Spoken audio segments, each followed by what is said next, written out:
What's up, Giga fam? Season 5 of Warzone drops today. I got you guys with a patch notes overview.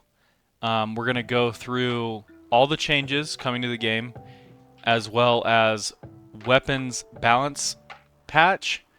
I will provide you guys with some insight commentary. We're going to mainly focus on these patch notes. I know some of you don't want to have to read through this thick wall of text. Maybe you're driving and just want to be able to listen in, and I got you with the information you need.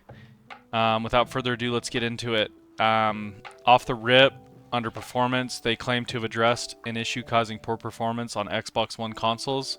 My son plays on an Xbox One X, not next gen, Series X, the Xbox One X, and the server connection stability has been unbelievably atrocious, specifically on his Xbox One X. So hopefully that's what they're talking about, or it will at least alleviate some of the issues him and I know a lot of you guys are having.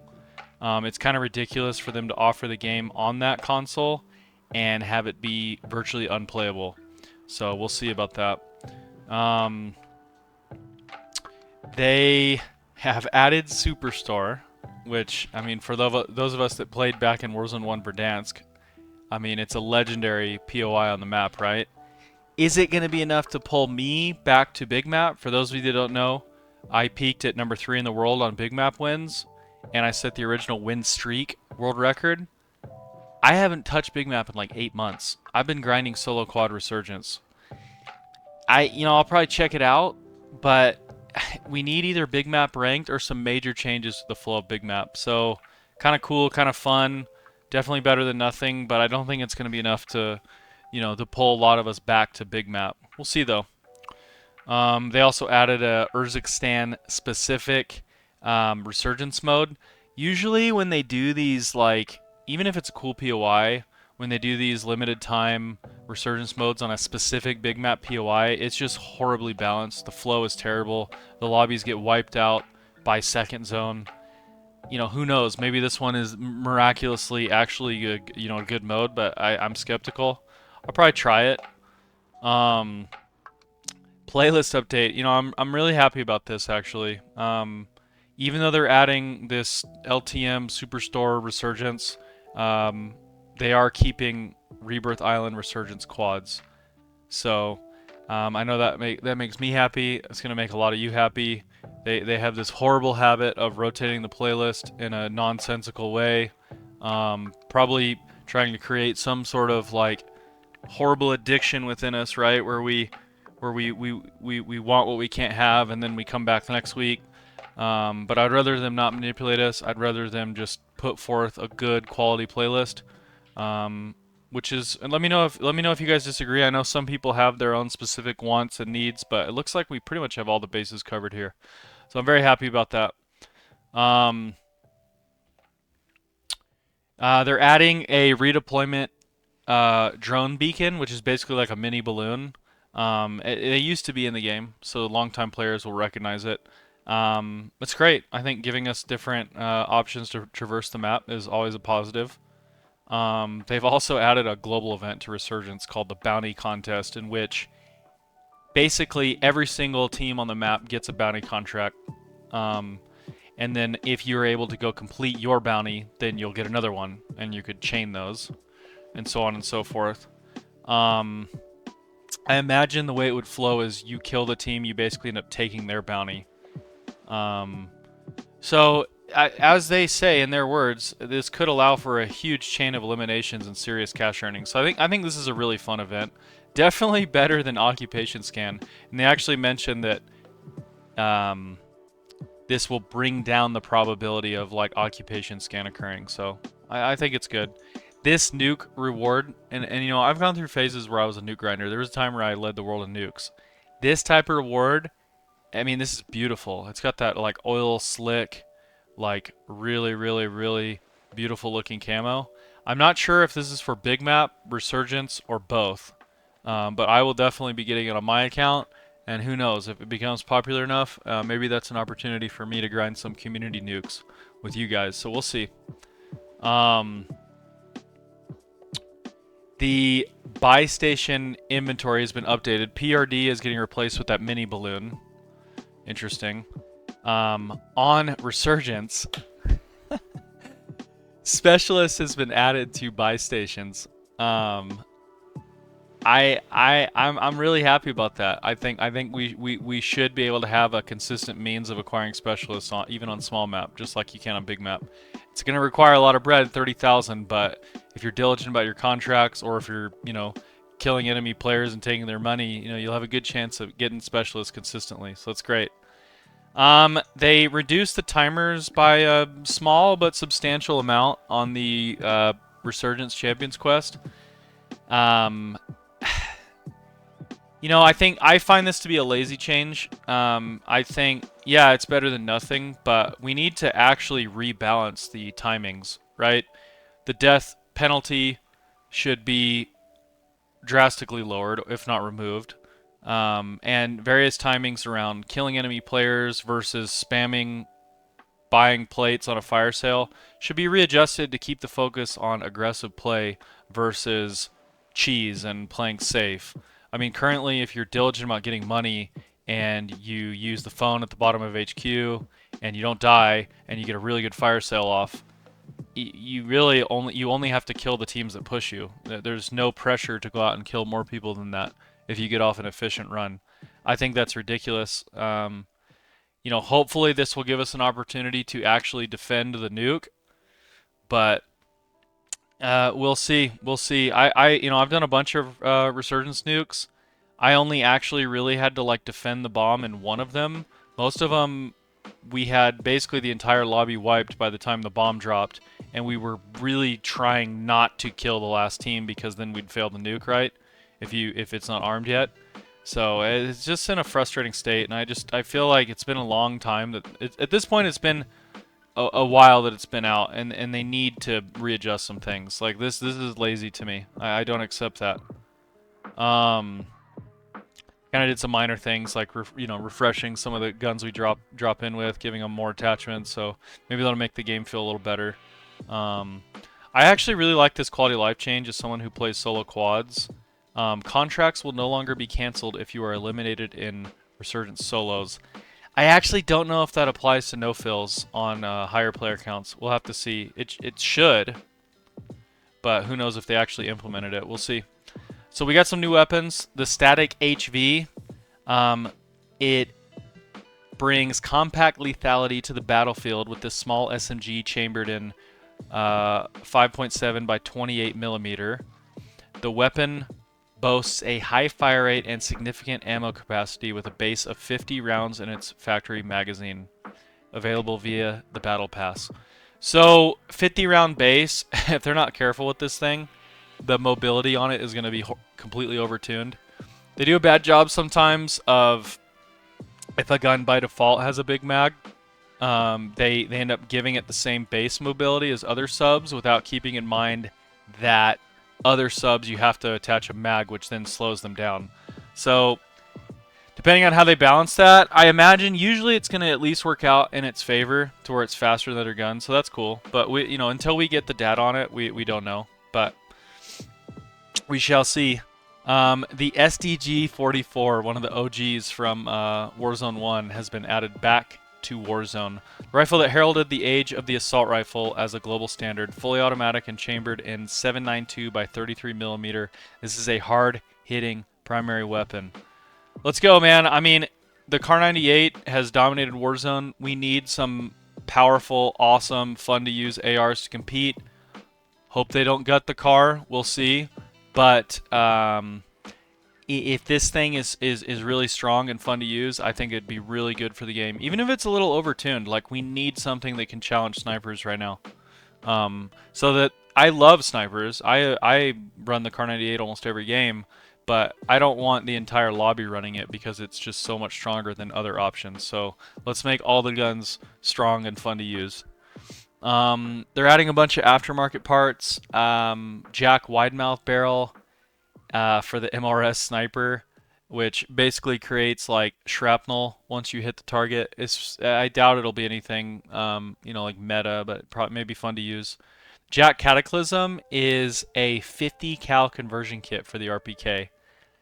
You know, even if they give this thing like an insane TTK, it's just the MW2 guns between their I don't know if it's the visual shake, something about them, they just don't feel good. They don't feel up to date. So hopefully they take the time to make this this conversion kit actually make the gun like feel nicer and more in line with how the MW3 guns run. We'll see. Cool conversion kit though. The jack slash, basically like an underbarrel like bayonet you can add to a variety of guns. Might be fun for some of you melee guys. And they also added a conversion kit to the Rawl LMG, another MW2 gun, where it's a highly adaptable prototype weapon with a telescoping barrel that can be toggled between full auto and semi-auto fire, offering suppressive fire and precision in the same weapon. It's interesting stuff. Like I said, they got to do something to make these guns usable in the context of all the new guns that have come out. So we'll see. But now we're getting into the meat and potatoes of this video, guys. The weapons balance. They've done so many little buffs to the MCW. It is inching closer and closer and closer to being meta. And this one, they increased the lower torso modifier to 1.1x to bring it in line with the upper torso and arms. Just going to give it a more consistent TTK, especially at long range, where you're not guaranteed to be pinpoint accurate. The thing is, all these little buffs, and make no mistake, this is another small buff, they're starting to add up, so it's definitely going to be worth trying. Is it going to be overpowered now? No. I think it was knocking on the door to being a top tier gun, and now it's even closer, and depending on what else they change, we might finally be there. I love the MCW, by the way. I love the design of the gun. I find it really fun to use. It will be interesting to see if this carries over to the conversion kit. I doubt it, but if it does, the conversion kit is already insane and might push it into being like undeniable as just from its sheer TTK and consistency. So we'll see. They actually buffed the SVA 545, which, if you didn't know, was basically like probably the second best option. But a lot of pros even used it, especially in the EU scene, in the World Series. So the fact that they buffed it, increased its max damage range to 36.8 meters. It's like a 6-meter buff to its max damage range. I mean, that's substantial. That's a critical engagement range. And this thing can be kind of a pea shooter at long ranges. So I think this is actually a pretty substantial buff to a gun that was already like meta, or at least near meta. So that's definitely going to be worth a shot to try this season. A variety of buffs to the Ball 27. Max damage range was increased to almost 27 meters. They decreased the horizontal recoil, as well as the overall recoil magnitude, and they decreased the recoil deviation. So I think it's just, what would happen with this gun is it shredded, but as you shot the gun, it would start to really wobble back and forth in an uncontrollable way, a way that no matter how good you are with recoil control, you could not account for it. Now it sounds like it's going to be consistent, and you may be able to take advantage of some of those insane TTKs that it has. Definitely worth trying. MTZ 556 was buffed. Near mid damage range increased to 61 meters, up from 50.8 meters. Which you got to keep in mind, this is without attachments too. So that's only going to get further multiplied when you're adding in, your long barrel, all the good stuff, the attachments you should be running. I loved the MTZ 556. It probably was my favorite AR on small map. So that's another one that's going to be moving up, even closer to meta, or maybe even overtaking the meta. Various buffs to the M4. Usually with these old school guns, when they buff them, it's just basically making them less shitty. There may be an outlier that they accidentally made overpowered. I doubt it, but obviously I'll keep you guys updated if that happens. They buffed the max damage range of the BAS-B. The BAS-B's in a weird place after they nuked its fire rate. It was already a slow fire rate gun, and then they brought it down even further.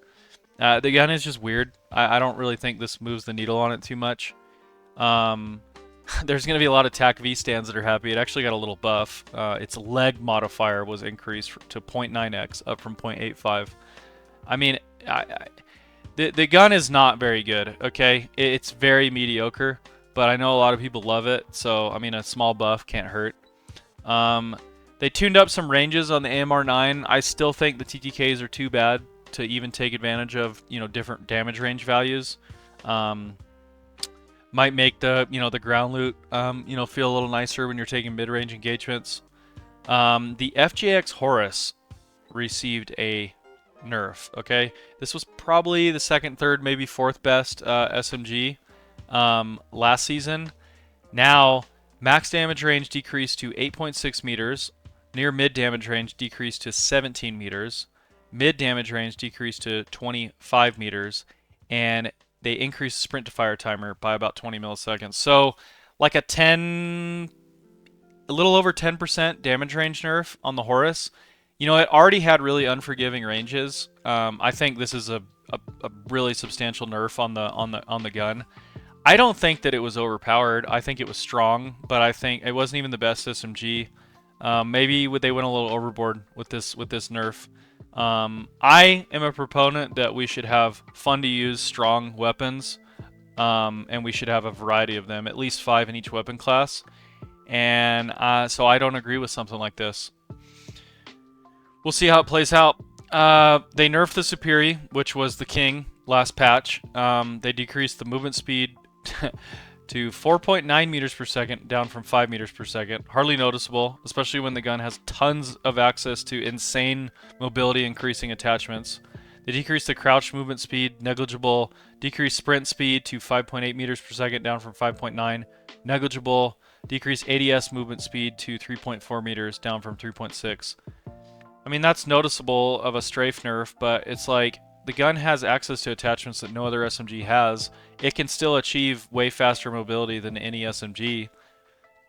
And they didn't touch the TTKs. I mean, this just will, unless the new SMG is insane, it's still going to be meta, okay? Which I don't think is bad. You know, it's really fun to use. I just think we got to bring some of these other SMGs up to its level, you know, or higher. WSP9 got a nerf.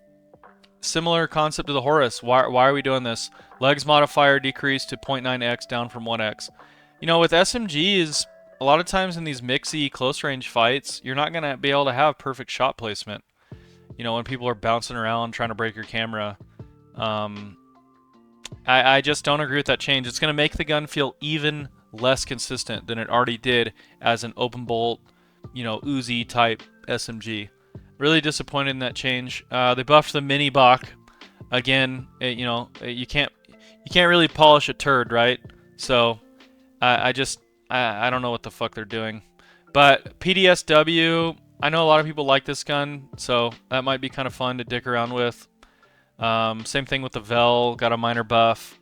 Vaznev got a minor buff. I think they're just trying to make these MW2 guns less irrelevant.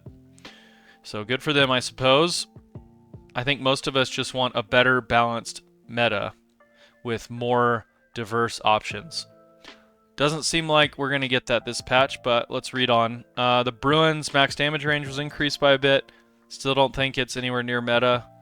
Holger 26 caught a nerf. Lower torso modifier decreased to 1x, down from 1.1x. Very small nerf. For this being the meta, like AR, LMG, it's pretty weak compared to other metas we've had in the past, okay?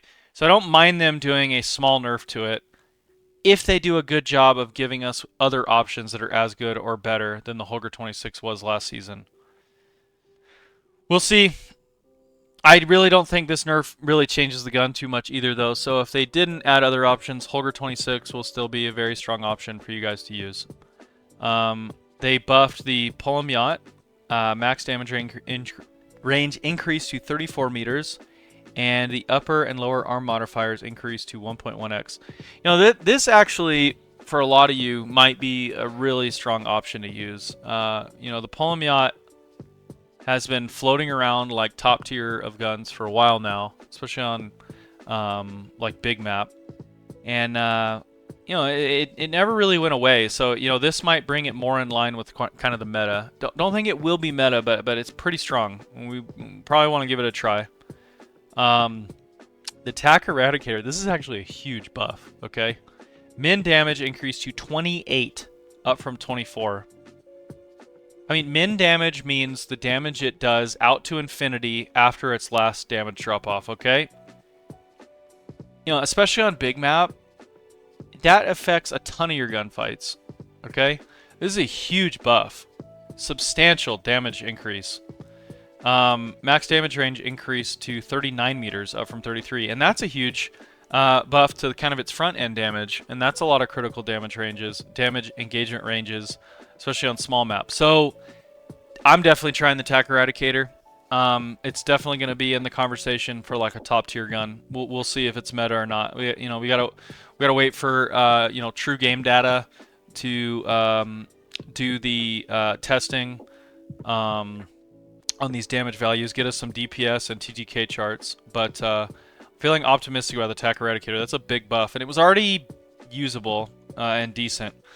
They buffed my baby, the attack evo. Leg modifier increased to 1.07x. They're probably just trying to make its TTKs a little bit more consistent feeling.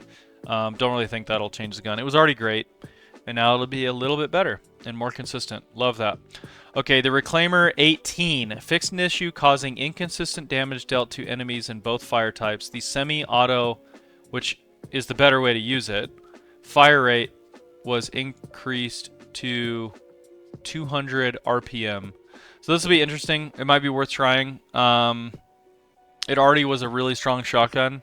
Don't think it's as strong as like the haymaker if you really want to use a shotgun. But some people are more into these pump type shotties. So we'll see. They have nerfed the fire rate of the Core 45. I imagine this is just to prevent abuse with like macros or any type of like modded controller, just weird cheesy shenanigans. Maybe with like Cronus or some other third party thing that you're not supposed to be able to use. So that's a great change. Love that. The sledgehammer was nerfed.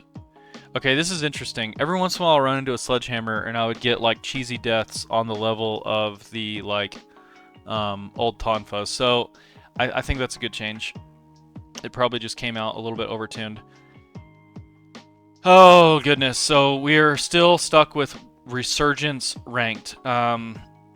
Myself and most content creators, competitive players agree Resurgence ranked is quite terrible. We've all been clamoring for big map ranked, so it's really disappointing to see that it's still stuck on Rebirth Island Resurgence. The rewards look mid. It doesn't really look like they've changed anything, so it's just a total disappointment. But it is what it is. This is great under UI. They have changed the gas mask overlay to fade in and out depending on if you're in the gas or not. Just put it on your face. It'll take care of the rest. You don't have to worry about that overlay tanking your FPS or affecting your vision. We asked for this from the beginning. It was a stupid mechanic. They've finally undone it. That's great. Reinforcement flare. Now, if you're if your teammate is completely eliminated and you have a flare available, you get some sort of UI HUD notification. That's great. And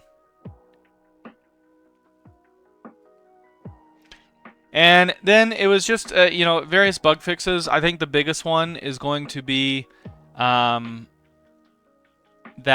they fixed the find a party feature. I know a lot of you guys. And I'll play with random fills every once in a while. It's a miserable experience, so I relate with you guys that don't have teammates. By the way, if you have trouble finding teammates, pull up to my live stream and my Twitch. I got a thriving community over on the Twitch. Tons of cool people to play with. But in the meantime, the find a party feature should be back, so that's great. Guys, I'm gonna be grinding content on this new season. I'm gonna be trying out all the new guns, all the buff guns. I'm gonna get you guys optimized loadouts. My loadouts are, they're tailored to a player who maybe doesn't have Diaz Biffle like reflexes and natural ability. A lot of times they're made to be a little bit more comfortable, a little bit more of a focus on like getting good hit reg, good recoil control, while still having that mobility that you need, so that you can perform at your best. So hope you guys enjoyed a little patch notes breakdown. If you're new around here, make sure you sub. Catch me in my Twitch live stream. There will be links to that down in the description. Let me know what you guys think about these changes. By the way, I just thought about this. KAR98 was untouched in the patch. I'm somebody who uses the KAR98 all the time, but I just think with with just unless the STG is broken, with the lack of bringing other guns up to a really strong power level, I'm talking something like DG from 2 patches ago. If we're gonna have a KAR98 in the game, we should have an AR or an LMG that's that strong, with good TTKs, great recoil, great bullet velocity. I mean, that was the case back in Warzone 1. The KAR98 was just as, if not stronger than the current one, but not that many people used it because we had insanely strong ARs to pick from.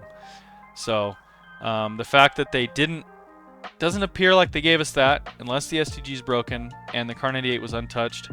Kind of a major L on the weapons patch, but we just have to get our hands on it, see how it plays out. Take care, guys. Have a wonderful day. Peace.